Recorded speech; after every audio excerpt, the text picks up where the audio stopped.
ఏంటి అలా ఉన్నావు? ఈ మధ్యన చాలా డల్గా ఉన్నావు.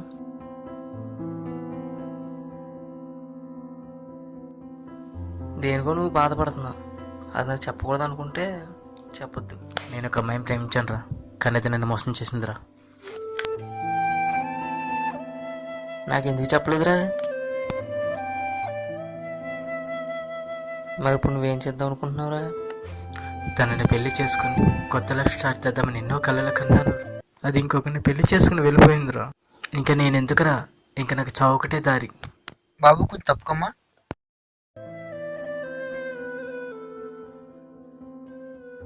ఏం తమ్ముడు, లవ్ ఫెయిల్యూరా? నీ బాధ నాకు అర్థమవుతుంది తమ్ముడు.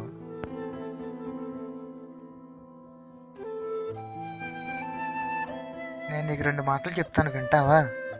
ప్రేమించడం తప్పు కాదు తమ్ముడు. ప్రేమించడం అనేది ప్రతి ఒక్కరూ చేసే పని. జీవితం అనేది గెలవడం, ఓడిపోవడం. గెలిచినప్పుడు సంతోషపడడం కాదు, ఓడిపోయినప్పుడు గుండె ధైర్యంగా చేసుకొని నిలబడటం. అప్పుడే మనం జీవితంలో పైకి రాగలం. నేను ఓడిపోయాను, నాకు చావు ఒకటే దారి అనుకుంటే ఈ భూమి మీద ఇంకెవరు ఉండరు.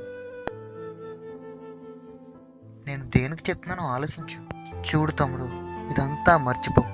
జీవితంలో పైకి రావడానికి ట్రై చేయి, కష్టపడు, తల్లిదండ్రులని బాగా చూసుకో. అప్పుడు నీ జీవితంలోకి నిజమైన ప్రేమ నీ దగ్గరికే వస్తుంది. నన్ను ఒంటరిగా వదిలేద్దాం.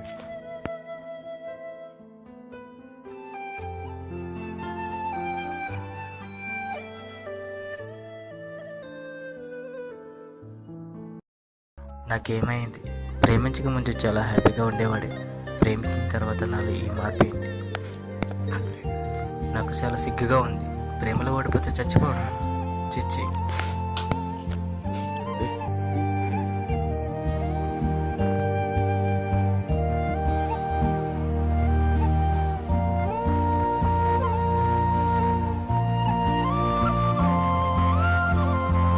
నేను జీవితంలో గెలుస్తాను. ఇక నుంచి నా లక్ష్యం అదే. అమ్మ, నన్ను క్షమించమ్మా, నేను తప్పు చేశాను.